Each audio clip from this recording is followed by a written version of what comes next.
Tariffs. I thought they were just a negotiating tool. You told me, you promised it was just a negotiating tool, and he got what he got from what he wanted from Mexico, and he got what he wanted from Canada, and he didn't get anything from China, so those tariffs 10% are in place. But it's just a negotiating tool. He doesn't really mean it. He's not that ignorant.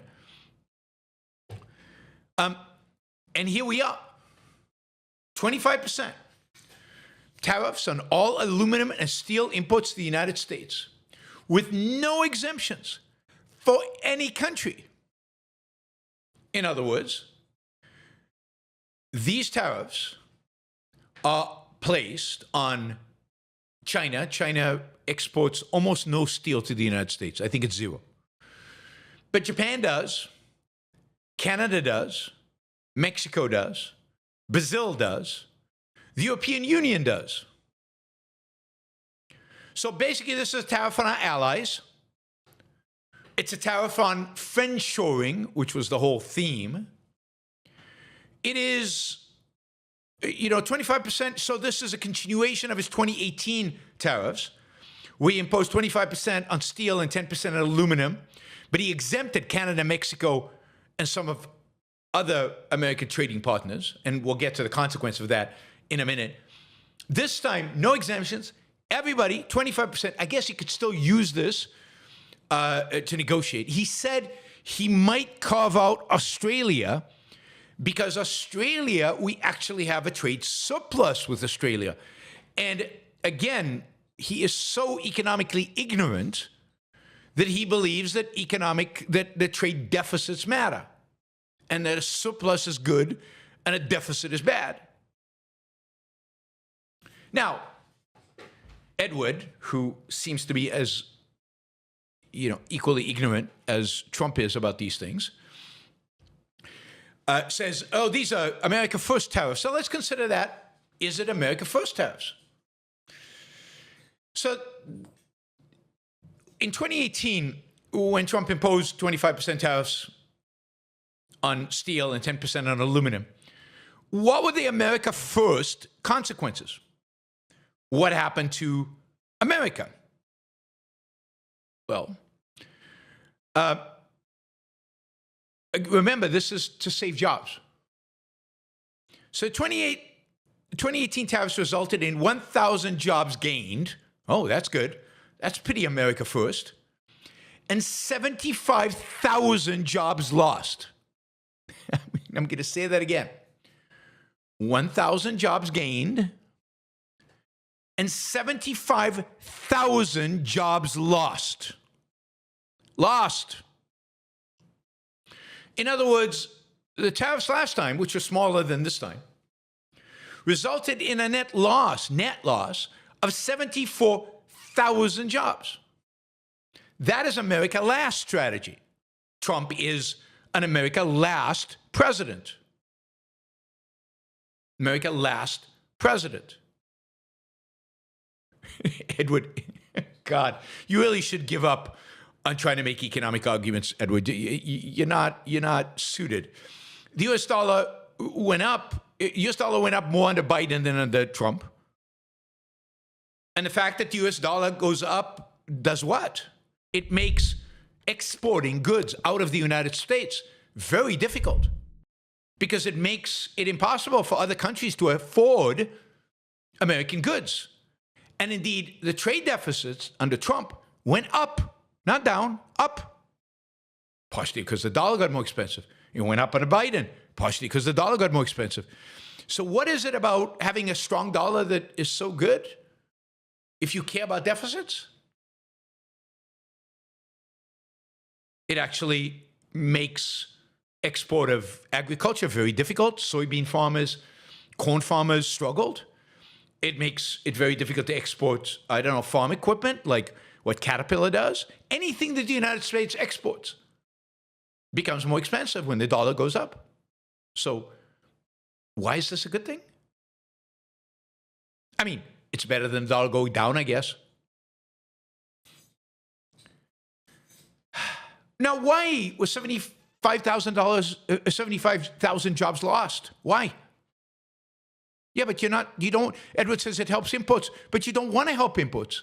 The whole point is you want to reduce imports. The whole point of tariffs, see, this is where they want to have their cake and eat it too. The whole point of tariffs is to reduce imports, to balance the trade deficits. And if the dollar goes up and you import more, how is that good? For what?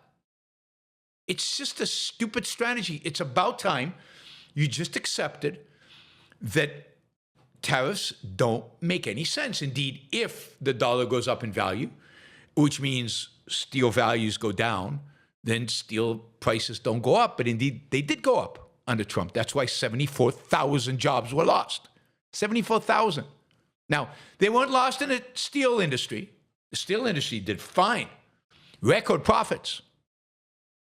Because they jacked up prices. They didn't have to pay the tariff. American steel jacked up prices. They did fine. Where did the jobs get lost?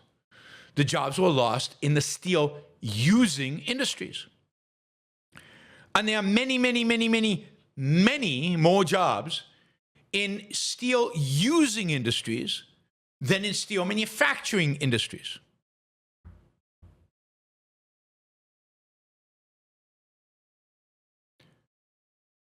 So while 1,000 jobs were probably created in the steel industry, 75,000 jobs were lost in the steel using industries. Now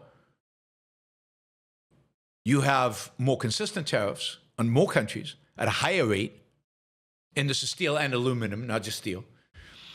And what you're doing is destroying jobs. President Trump is proud, anxious, eager, enthusiastic to destroy American jobs because that's what he's doing.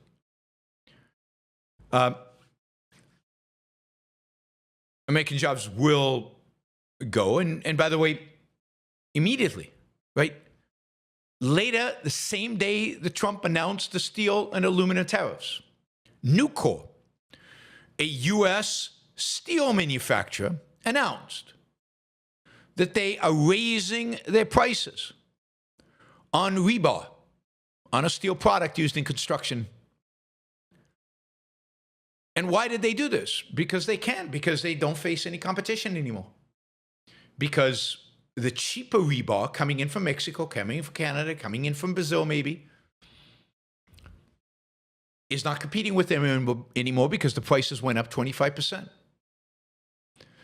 So what tariffs do is they immediately raise prices on American consumers. And American consumers could be, and mostly are, American producers who need these products in order to produce. So construction companies in the United States are already, as of today, paying a higher price for rebar because of the tariffs. It's pretty stunning how somebody can advocate for policy that is clearly, unequivocally, unquestionably destructive to the U.S. economy.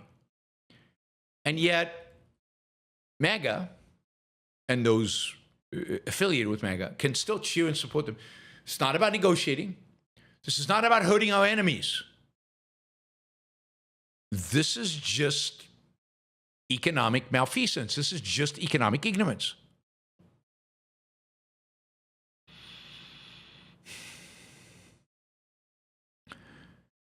Note that already today, the European Union has said that they are considering a package of retaliatory tariffs, which will hurt Europeans, but will also hurt Americans in those businesses that export to Europe. And Trump will probably respond to the retaliatory tariffs with tariffs. And Trump has also announced that not only will there be 25% tariffs on steel and aluminum, but he is now going to look at every country in the world, how much tariffs they place on American goods, and he's going to match them. So he is going to have reciprocal tariffs. He's going to make sure that Americans pay as much taxes on imports as other countries' people pay taxes on their imports. So other countries have stupid economic policy that penalizes their own people. And America now, in the name of America first, making America great again, we're going to match the economic ignorance and the economic stupidity, if you will, of other countries. That is our new trade policy. Again, the only rational trade policy is zero tariffs, unilaterally. I don't care what other countries do. If other countries want to penalize their citizens by taxing themselves, that is their problem, not mine. If other countries produce stuff really, really cheaply, and that means my consumers and my producers can buy it cheaply from them, why is the government? This is nutty to me that there can be people who think they advocate for capitalism and take this stand. How is it the government's business to stop me from buying whatever I want from a Canadian at whatever price we agree upon? Why does the U.S. government think that they could step in the middle and tax that transaction?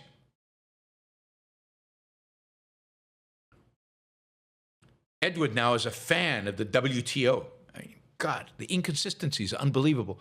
Who cares about the World Trade Organization? You don't need the World Trade Organization to have free trade.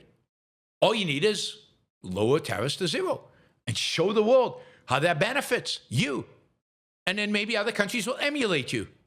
And then you can scrap the WTO. It's useless. Anyway, Trump is completely ignoring WTO. And what are they going to do about it? There's no enforcement mechanism. Trade. I have to say this every few weeks, months, whatever. Trade is fundamentally between individuals, companies. I buy stuff from a Mexican. I buy stuff from Walmart. Walmart buys it from a Mexican company. That's the transaction. Why is the government in between here? What's the government got to do with this? Why is the government telling me I shouldn't transact with Mexicans? Now, I get it if I'm transacting with the enemy. We're not talking about the enemy. We're talking about friendly countries.